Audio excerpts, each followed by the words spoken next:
Well, the Minnesota Timberwolves entered last night's Game 1 of the Western Conference Finals, their franchise's first in 20 years, riding high off of their freshly hard-fought Game 7 win against the defending champion Denver Nuggets. And could there be a little hangover here? Perhaps some fatigue still lingering from that Game 7 win Sunday night, which saw the Wolves overcome a 20-point second-half deficit. Possibly. And while the Timberwolves have shown a hell of a lot of resiliency in this postseason already, overcoming not just that aforementioned 20-point second-half deficit on the road in a Game 7 at Denver, but overcoming a 3-2 series hole against the champs after they themselves blew a 2-0 lead to start that Western Conference semis. So yeah, likely a 1-0 hole here in this series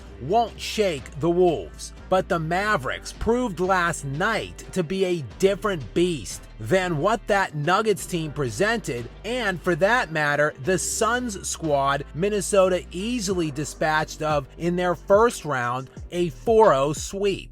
And the perimeter defense of the Timberwolves, spearheaded by freshly named All-NBA second-team defensive selection Jaden McDaniels and Anthony Edwards, largely bullied and dominated the Nuggets. That certainly was not the case last night, as Kyrie and Luka cooked the Wolves' defense all night long. Kyrie in the first half and Luka in the second. Oh, and speaking of defense, the Mavericks flipped the script on the T-Wolves, and they themselves looked like the superior defensive unit last night, especially in the second half, as they reversed the roles on Minnesota from that Game 7, where the T-Wolves, who scored just 38 points in the first half to fall into a 15-point deficit against the Nuggets, rode their defense to a dominating second half, destroying the champs 60-37.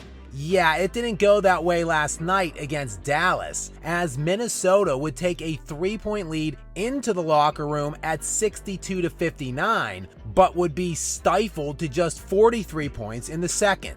And the strong defensive performance by the Mavs should come as no surprise, as they completely transformed their defense at the trade deadline this year with the acquisitions of PJ Washington and Daniel Gafford. And prior to the deadline, the Dallas defense was predictably lousy, as it has been not just in the entire Luka Doncic era, but basically for their entire franchise's history. And this is almost impossible to believe, the Mavericks as a franchise have had only 3 total All-NBA defensive team selections dating back to the 1968-69 season. 3 in 56 years. The Timberwolves had 2 just this season.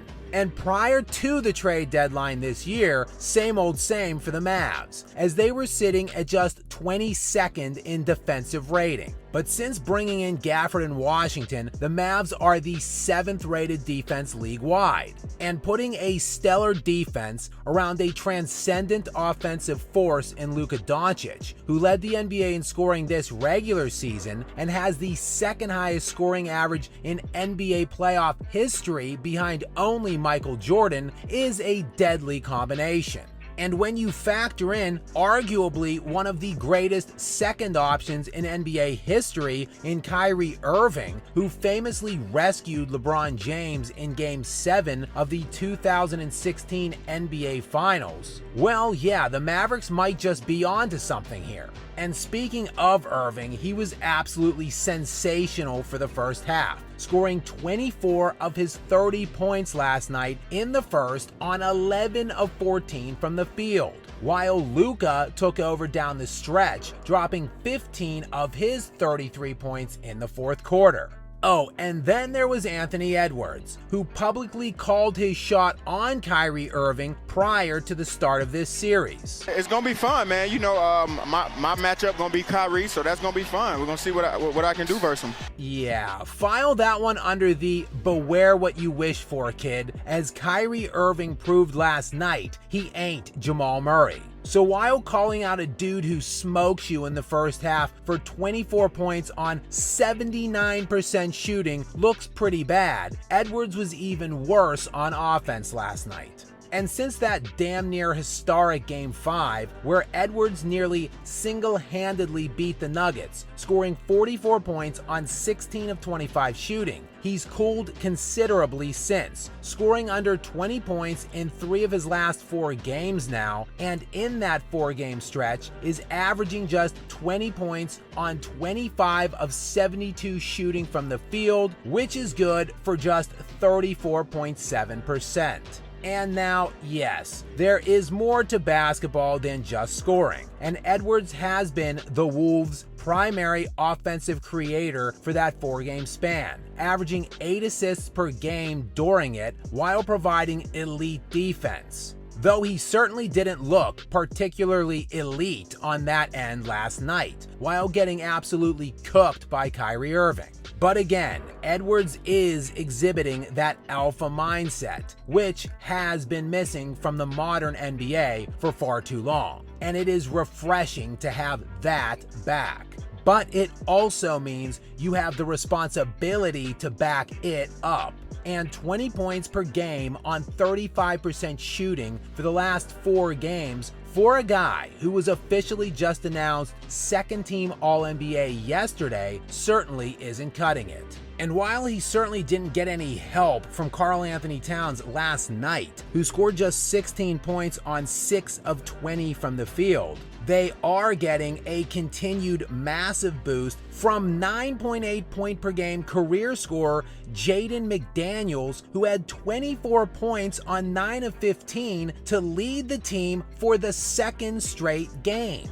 But look, this series is far from over for Edwards or his Wolves after just 1 game. Though it is 1 game that has to have the Mavericks feeling pretty optimistic about their chances. In fact, it's the first time this postseason they haven't trailed 1-0 to start a series. And it has Dallas now standing just 3 wins away from returning to their first NBA Finals since 2011, when, well, you know what happened there.